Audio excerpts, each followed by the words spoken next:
Assalamualaikum warahmatullahi wabarakatuh. Saya Sylvia Hijrawahyuni dari kelas 7D Akuntansi Malam. Video presentasi kali ini adalah untuk memenuhi salah satu tugas dari mata kuliah penelitian akuntansi,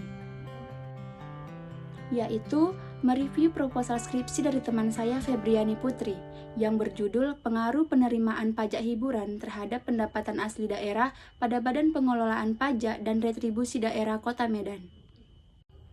Baiklah, yang pertama adalah bab 1 tentang latar belakang masalah.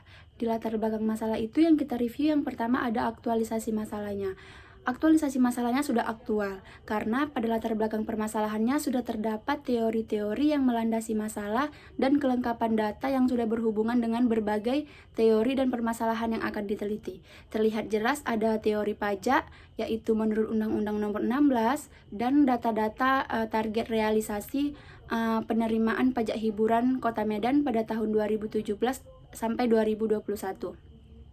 Selanjutnya adalah kelengkapan data. Kelengkapan datanya sudah terlihat jelas di atas, yaitu lengkap dari tahun 2017 sampai tahun 2021. Selanjutnya yaitu identifikasi masalah. Identifikasi masalahnya sudah cukup baik karena peneliti sudah menyebutkan permasalahan yang akan diteliti dan sudah menyinggung judul penelitian.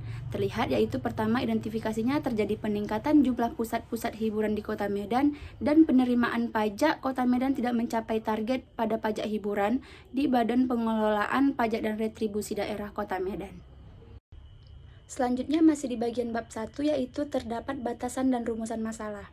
Di batasan masalah tentu saja ia hanya membatasi tentang pajak daerah Kota Medan, yaitu pajak hiburan. Di rumusan masalahnya sudah dipaparkan sudah cukup baik karena berkesinambungan dengan latar belakang masalah, dan pada penulisannya sudah sesuai dengan pedoman, yaitu menggunakan kalimat tanya dan diakhiri dengan tanda tanya. Terlihat jelas di atas ada dua rumusan masalah yang dicantumkan oleh peneliti. Selanjutnya tujuan dan manfaat penelitian. Tujuan penelitian yang ia buat telah menjawab pertanyaan-pertanyaan yang ada pada perumusan masalah dan merupakan hasil yang ingin dicapai pada penelitian tersebut. Sedangkan manfaat penelitian tentunya bermanfaat bagi semua pihak. Selanjutnya yaitu mereview bagian bab 2 tentang teori dan hipotesis. Yang pertama ada uraian teori. Dalam uraian teori yang ditulis secara rinci sesuai dengan variabel-variabel yang diteliti. Teori yang digunakan didapat dari berbagai sumber-sumber rujukan yang dikemukakan dan disimpulkan kembali oleh penulis. Maka uraian teorinya sudah cukup baik, terlihat di samping ada menurut berbagai para ahli dan menurut undang-undang. Yang kedua adalah kerangka konseptual. Pada penulisan kerangka konseptual sudah cukup baik karena sudah dijelaskan adanya alasan-alasan yang logis dan terlihat jelas adanya hubungan antar variabel yang diteliti. Selanjutnya yang ketiga adalah hipotesis. Pada penelitian ini, hipotesis yang dibuat sudah cukup baik karena sudah menjawab dugaan sementara dari rumusan masalah. Selanjutnya yang kita review adalah pada bagian bab 3, yaitu metode penelitian. Yang pertama ada jenis penelitian. Jenis penelitian yang digunakan merupakan penelitian asosiatif, yaitu penelitian yang digunakan untuk mengetahui apakah ada atau tidaknya pengaruh atau hubungan antara variabel bebas dan variabel terikat.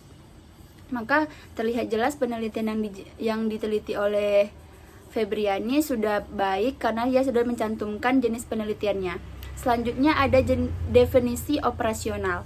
Definisi operasional itu sudah sesuai karena si penulis sudah mencantumkan teori yang bertujuan untuk melihat sejauh mana variasi-variasi pada satu atau lebih faktor lain berdasarkan hubungan dan mempermudah pemahaman si penulis. Terlihat di tabel di samping ada definisi operasional dari variabel bebas dan variabel terikat. Selanjutnya ada tempat dan penelitian. Tentunya tempat dan penelitiannya sudah sesuai dan cukup baik karena si peneliti sudah menjelaskan dengan jelas di mana ia melakukan penelitian tersebut. Selanjutnya masih di bagian bab 3 ada teknik pengambilan sampel. Pada penelitian ini si peneliti menggunakan teknik purpose sampling, yaitu sampel dipilih berdasarkan kriteria tertentu sehingga dapat mendukung penelitian. Menurut saya sudah sesuai karena penulis sudah jelas mencantumkan sampel yang akan ditelitinya, yaitu sebanyak 10 sampel. Selanjutnya ada teknik pengumpulan data. Si peneliti menggunakan teknik dokumentasi. Menurut saya sudah sesuai karena penulis menggunakan teknik dokumentasi yang mendukung data-data dasar penelitian atau menjadi dasar untuk memecahkan masalah. Yang terakhir adalah teknik analisis data. Model analisis yang digunakan peneliti adalah analisis regresi linear sederhana. Menurut saya sudah cukup sesuai, sudah cukup baik karena penulis sudah jelas mencantumkan metode-metode apa yang akan dianalisisnya dari penelitiannya tersebut. Sekian dari presentasi saya tentang review proposal. Apabila ada kesalahan dan kekurangan saya mohon maaf. Wassalamualaikum warahmatullahi wabarakatuh.